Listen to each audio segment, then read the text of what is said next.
Today in this video we will learn about composition of functions or mappings.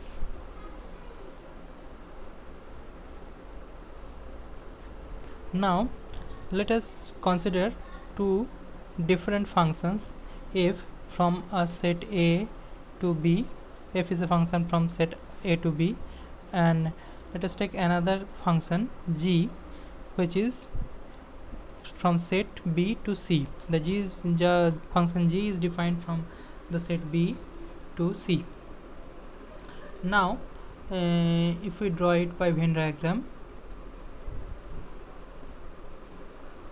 then this is A, this is B, and this is C. So f is a function for going from here to here, from A to B, and g is a function for going B to C. So if we want to go from A to C, then I have to go from A to B via F, and from B to C via G. So if we take any element on x on A, then it would give an element fx in B through F, and then again if we put g, the function g, on this fx, because the function g has the domain B, then the outcome would be g of fx, isn't it so? Because if fx is from if x is in A, then in B the image is fx, and if B, here in B there is element y, then the image in C of y would be gy. So x goes to fx, and then fx goes to g of fx. So the composition here, this is called the composition of two functions together. Then the composition, we write it as g composed f. The function which is applied first is written later, and the function which is applying we are applying later, that is written first. So g composed f is the function, is a composition of these two mappings. Now here we should see a thing, very important thing, that B is the range of the function B, and here B is the domain of the function G. Range, or rather codomain of f is B, and the domain of G is B, and the range is C. So if we want to start from A and to reach C, I have to go through F and G. The whole things together we may call it G composed F. This is the function composition of these two functions. So G composed F of x is written as G of f of x, G of f of x, because first we apply f on x, so that is written first fx. So fx, then we apply g on this fx, then we reach the set C, and the end product is g of fx. So if the range of f should match with the domain of G. If that doesn't match, then we cannot find the composition of two functions. Suppose f is a function from A to B set, and g is a function from C to D set, then we cannot find any of these G composed f or f composed G, because neither of the domain of f and the range of G, and or the range of f and domain of G matches here. So here these compositions are not possible. Now G composed f of x is this. If we consider this composition, f composed G of x, f composed G of x, that means f of first we apply g, the g is written later, that means g is just next to x, so that would be applied first. So f of g of x. Now is it possible for these two functions? See that g is a function from b to c, so if we first apply g on x, then the element in b reaches c. Now gx is in c, gx is in c.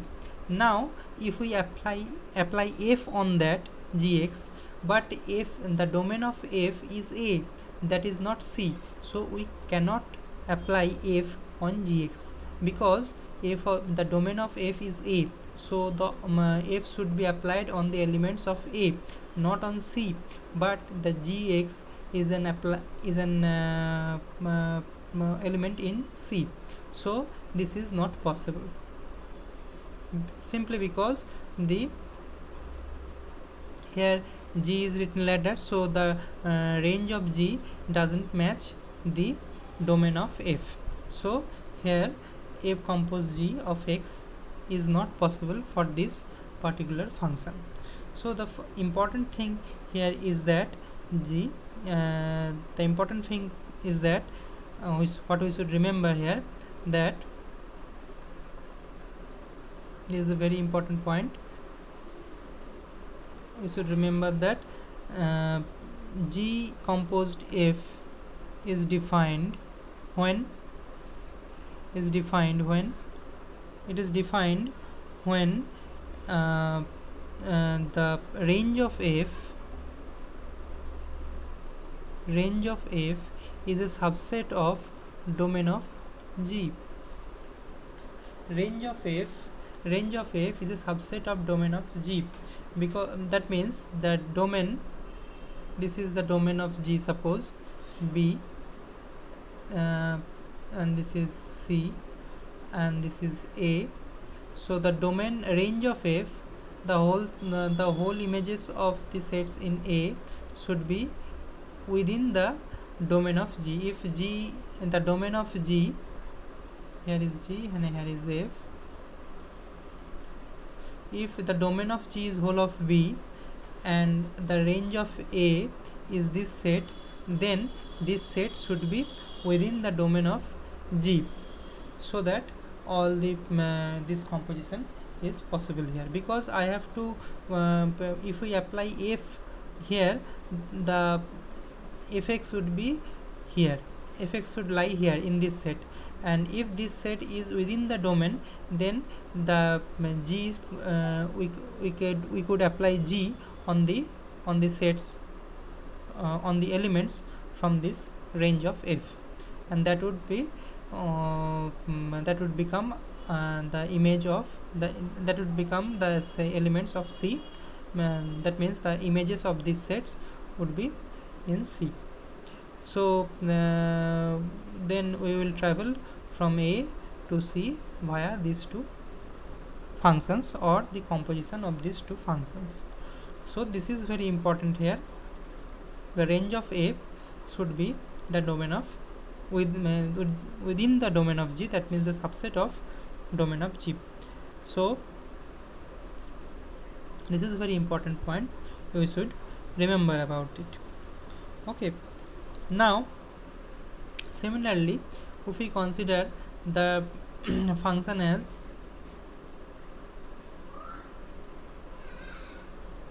g is a function from a to b, a set to b set, and f is a function from b to c, then g composed f is not possible. Then the possible,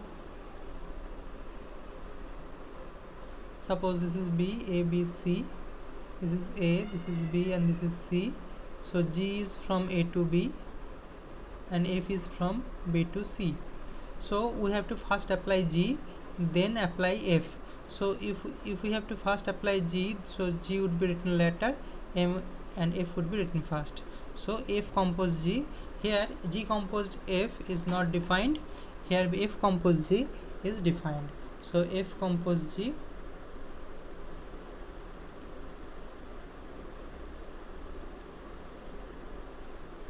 of x would be f of g of x, because gx would be in B and the domain of f is B. So if we again apply f on gx, that would be a member in C. So here f of g of x would be f composed g of x, and that is possible. Here g composed f is not possible. Here g composed f is not possible because the domain of f and the range of f, the range of the first one, here the f is C and the domain of G is A, so that doesn't match.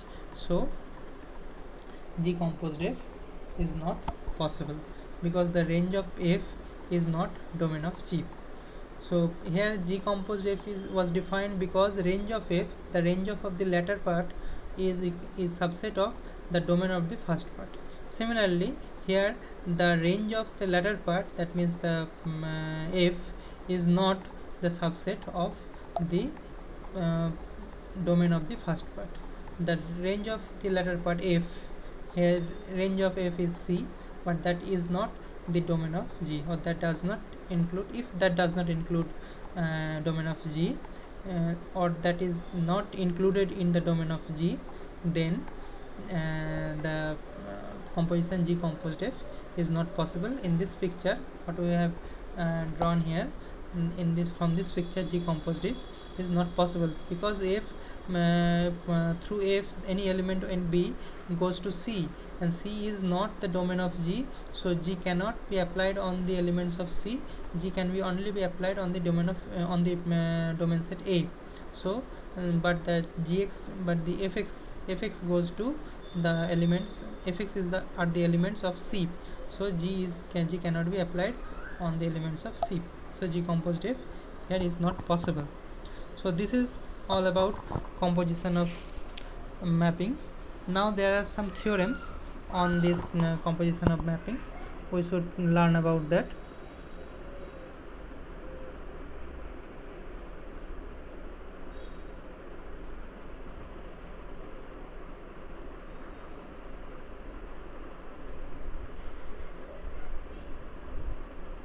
Now the first theorem is that the first theorem states if f from A set to B set and G from B set to C set are two 1-1 functions. In our previous theorem we have learned about 1-1 functions. Then G composed f is an 1-1 function.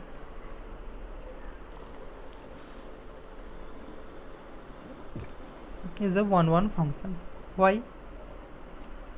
So what we have learned here, that f is a set from f is a function from A to B and G is a function from B to C. So what is defined here? F composed G or G composed f, or f composed G or G composed f. Here the range of f is B, which matches domain of G, so this one is possible. Range of f is domain of G because f is applied first, so the range of f should be the domain of G. So G composed f is here possible, f composed G is not possible. So G composed f is also should be a 1-1 function if these two are 1-1 functions. Then the theorem 2 says that if A and B, if f from the set A to B and G from the set B to C are onto functions, then G composed f, here also G composed f is possible because the range of f is a domain of G, so G composed f will be onto.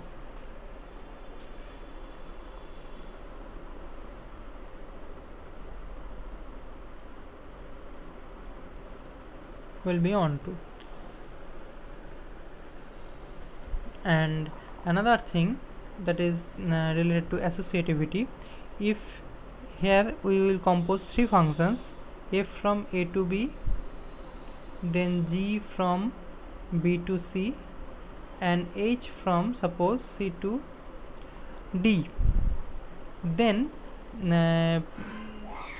what is possible here? Here the possible is H composed G composed F. First we apply F, then we go to B, then we apply G from B to C, then we apply H from C to D. We may write it as H composed G composed F, or equally H composed G composed F. So associativity holds.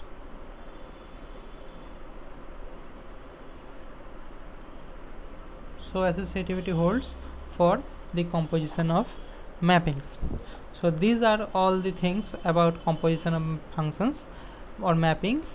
Now in the next video we will discuss about the inverse function.